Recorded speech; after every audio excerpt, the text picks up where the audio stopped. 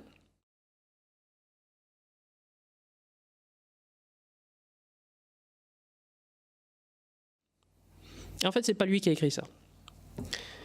C'est un sociologue qui s'appelle Jean Isoulet, que Huxley a probablement lu. Il a probablement copié l'extrait, et puis je ne sais pas s'il a perdu la référence, il a oublié de noter le bouquin ou la référence. Et c'est mot pour mot une phrase de Jean Isoulet dans un bouquin qui s'appelle La Cité mondiale, ou La Cité universelle.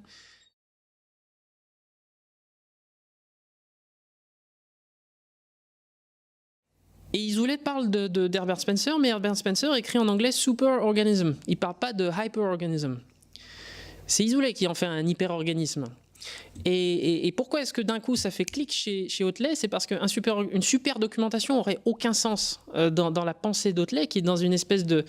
chaque stade est une sorte de passage à la dimension supérieure, est une sorte de transcendance par rapport à l'état précédent.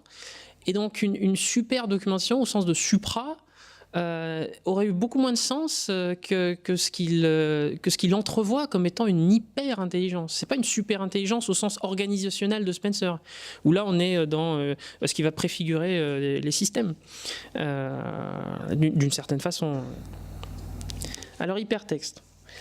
Donc, cette expression, hyperdocumentation, effectivement, elle va être, sinon reprise, en tout cas, on va la retrouver sous d'autres formes, forcément, puisque Ted Nelson utilise le terme, enfin, il élabore son terme hypertexte, et lui, dans ses papiers, il y a un paragraphe où il explique bien, pour lui, c'est un sens mathématique, c'est pas un sens, justement, intensif ou augmentatif. Pour lui, c'est une histoire de dimension, c'est une histoire de structure, c'est pas une histoire de volume. Et Jeff Conklin va faire 10 ans après une assez bonne reformulation, A Computer-Based Medium for Thinking and Communication, qui est une assez chouette, je trouve, compacte définition de l'hypertexte.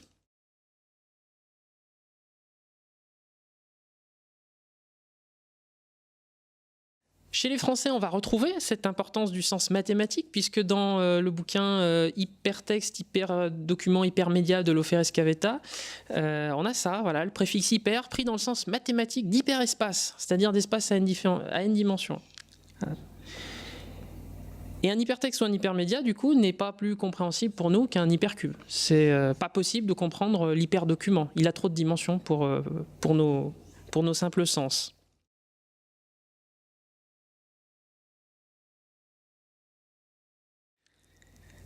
Et le problème, c'est que ça va donner lieu à... je vous ai fait un florilège de définitions. Voilà, alors, avec tout le marécage terminologique qu'il peut y avoir, le terme hyperdocument, c'est indifféremment de l'hypertexte ou de l'hypermédia. C'est soit un ensemble de relations, soit le fait que c'est sans être un hyperdocument, mais en même temps inversement un hyperdocument qui peut être ou non multimédia. Et alors, celle que je préfère, c'est celle de Bruno Bachimon, qui dit un hyperdocument n'est pas un document. Voilà.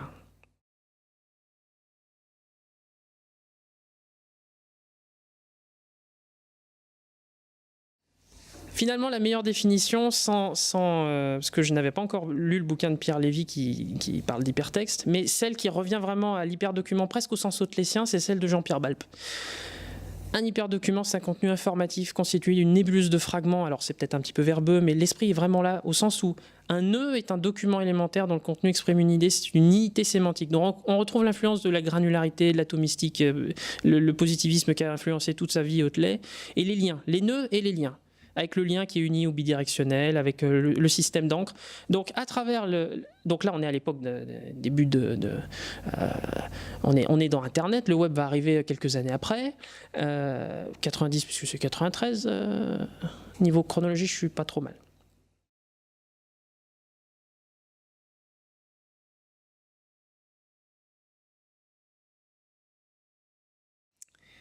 Donc on a le vocabulaire, hein, nœud, lien, encre, etc.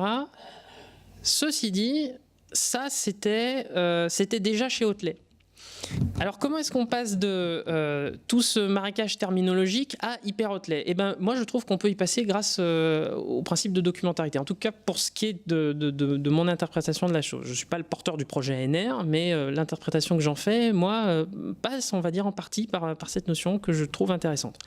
Si on la considère comme ce qui fait document, alors là, j'ai mis les deux références. Attention, le placement dans la phrase n'est pas innocent. Documentarité, bon, la source, c'est effectivement la discussion entre vous et Bruno Vachimon sur votre site.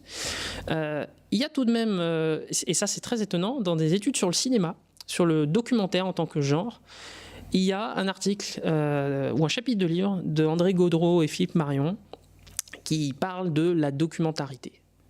Voilà, du documentaire. Et ce qui est intéressant, c'est que ça aurait presque pu être un article d'Infocom. Et notamment, il y a cette expression, la documentarité, c'est ce qui fait document.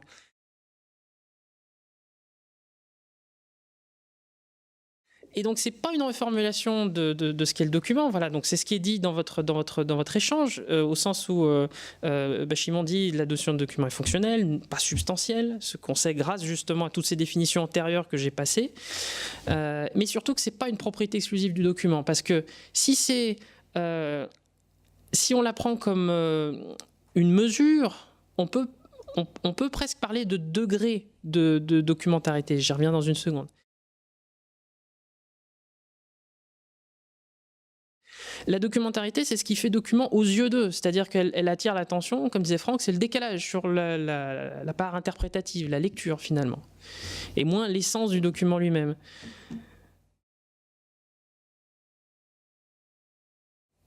D'où l'importance de ces définitions sélectionnées, notamment celle de Méria, sur la place de l'interprétant, de l'instance réceptrice. Voilà, et donc déjà dans ce chapitre, en 94, il y avait cette idée du degré de documentarité. C'est un nombre plus ou moins grand d'indices du réel. Et moi, ce qui m'intéresse, c'est que ça déplace... on rejoint un petit peu l'approche qu'avait Nelson de dire on sort de l'intensif et du volume, on passe à la dimension et à la structure, et on se pose plus une question de granularité mais d'architecture. J'y vois, alors c'est peut-être encore très très fragile, mais j'y vois une passerelle ou au moins la queue du marsupilami vers les notions qui me travaillent d'architecte et d'éditorialisation.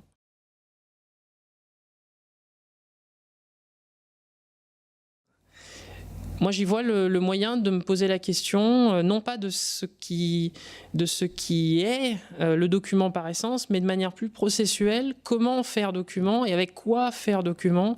Donc en fait, c'est problématiser les questions d'édition.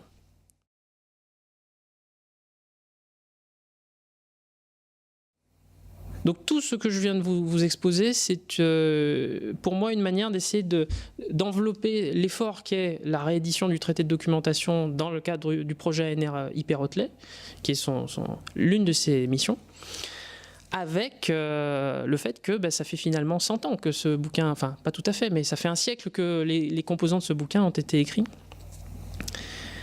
Et donc comment problématiser ça ?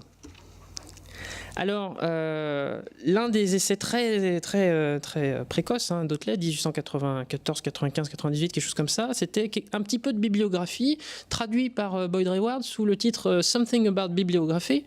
Et donc, j'ai fait un petit pastiche, Something About Monographie. Pourquoi monographie?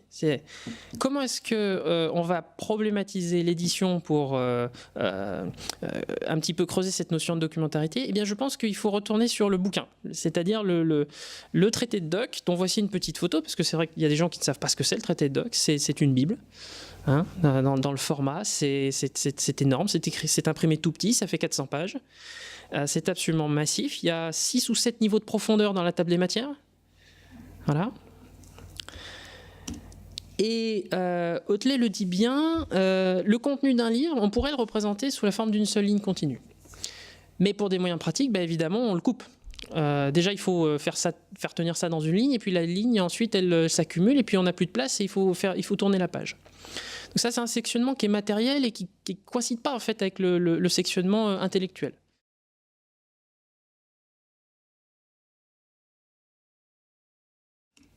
Et le principe de la monographie, qu'il élabore avec une tradition allemande qui va donner la normalisation des formats de papier, c'est-à-dire les formats A4, A3, A2, A0, etc. C'est ce principe-là, c'est d'avoir chaque élément intellectuel du livre qui est incorporé dans un élément matériel correspondant.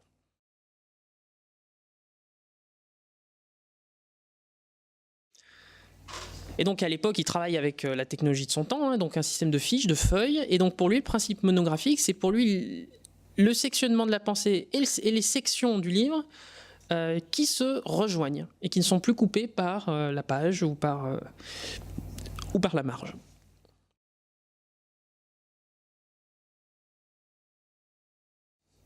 Alors je vais passer sur ces questions-là qui, voilà, simplement pour redire, le principe monographique, donc ça a été pointé par le biographe d'Hotelet qui a fait plusieurs articles sur la question, évoque vraiment de manière frappante le principe de l'hypertexte avec des liens, des nœuds et des systèmes de navigation. Ce qui se traduit chez Hotelet par la classification décimale universelle et ce qui se traduit aujourd'hui par, on va dire, les entités, les relations dans un modèle comme le modèle RDF et l'importance de l'identification du lien par un URI.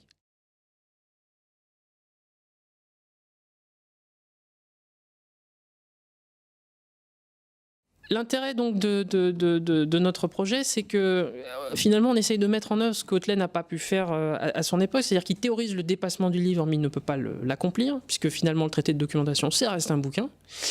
Hyper-Hotelet, c'est une tentative de mettre en œuvre son projet.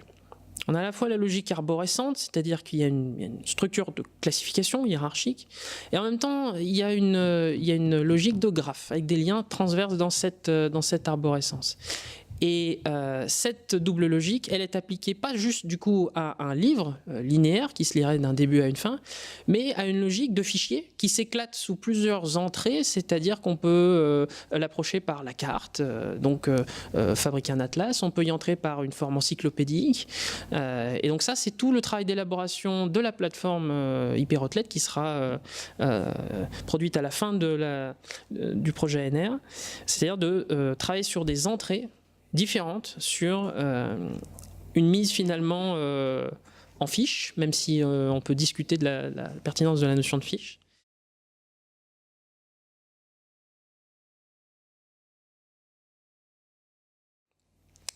On peut faire de la transclusion, c'est très très bien, et si j'ai toujours internet, oui, ça va marcher, j'espère, c'est un peu expérimental.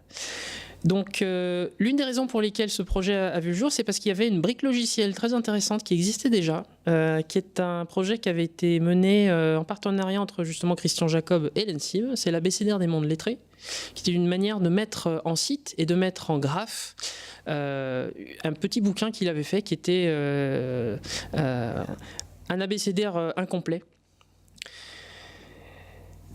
Et donc, indépendamment de la surcouche graphique, de la structuration dessous, qui est effectivement, il y a du JSON, il y a tout un tas de considérations techniques.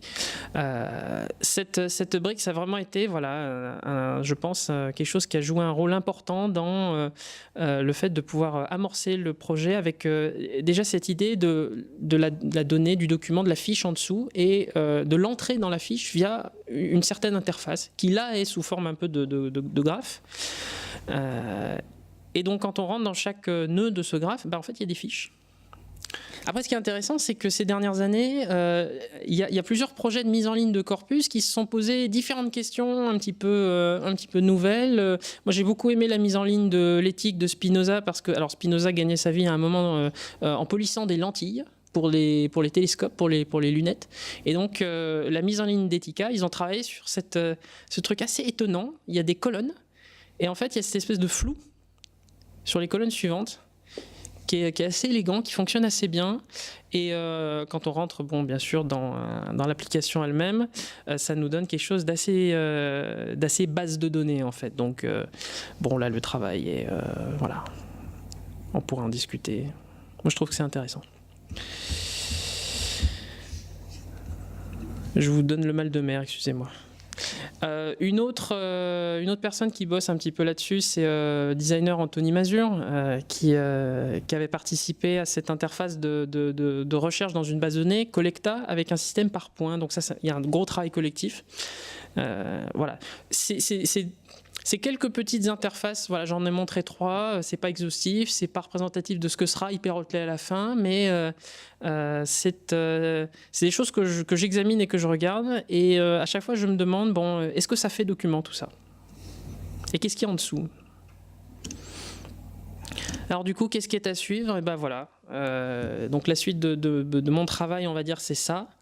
Et puis alors la suite qui est beaucoup plus, et qui me dépasse totalement, c'est ça surtout. Parce que l'hyperdocumentation que j'orthographie volontairement comme Hotley, c'est-à-dire tout capter. Donc on a parlé énormément de capteurs hier. C'est une question qui dépasse mon travail d'histoire des sciences au niveau de la documentation. C'est plus une question d'anthropologie, de philosophie. Et c'est pas pour rien que on a un philosophe, notamment comme Ferraris, qui a écrit sur la documentalité.